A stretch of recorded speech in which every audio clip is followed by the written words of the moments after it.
പതിമൂന്നാമത്തെ സെക്ഷൽ അബ്യൂസറാണ് ഞാൻ. എന്നെ സെക്ഷൽ അബ്യൂസ് ചെയ്തതാണ് 13 വയസ്സിലാണ്. ഇല്ല ഞാൻ അദ്ദേഹം പിന്നെ എന്നെ കണ്ടു എൻ്റെ അടുത്ത് പറഞ്ഞു അന്ന് ഒരബദ്ധം പറ്റിയ അണ്ണ ക്ഷമിക്കണമെന്ന് ഞാൻ ക്ഷമിച്ച ആളാണ്. പിന്നീട് അത് പണ്ട് ക്രിക്കറ്റ് ബാനായിരുന്നു. അപ്പോൾ ക്രിക്കറ്റ് കളിക്കാൻ വേണ്ടി പോയാണ് ആളുടെ വീട്ടിൽ. അപ്പം എല്ലാവരും പോയി കഴിഞ്ഞപ്പോൾ എന്നെ റൂമിൽ വിളിച്ച് എന്തോ കാണിച്ചു. ഞാൻ കണ്ടവന്നെ അതെനിക്ക് തന്നു. അങ്ങനെ പേടിച്ച് പോയാണ് ഞാൻ. എന്നെ സെക്ഷൽ അബ്യൂസ് ചെയ്താണ്. എന്നെ സെക്ഷൽ എന്നെ അബ്യൂസ് ചെയ്താണ്. അതെ.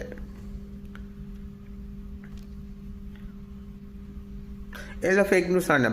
പെരേര ഞാനും ലിപ് ലോക്ക് ചെയ്ത ഫേക്ക് ന്യൂസാണ്. എന്താണ് ഫേക്ക് ന്യൂസാണ് അത്? ഞാൻ ആ ടൈപ്പല്ല. എനിക്ക് സ്ത്രീകളോടാണ് അട്രാക്ഷൻ ഉള്ളത്. എനിക്ക് നിത്യമ്മേനെ ഇഷ്ടമായിരുന്നു. അവൻ ആ ടൈപ്പല്ല.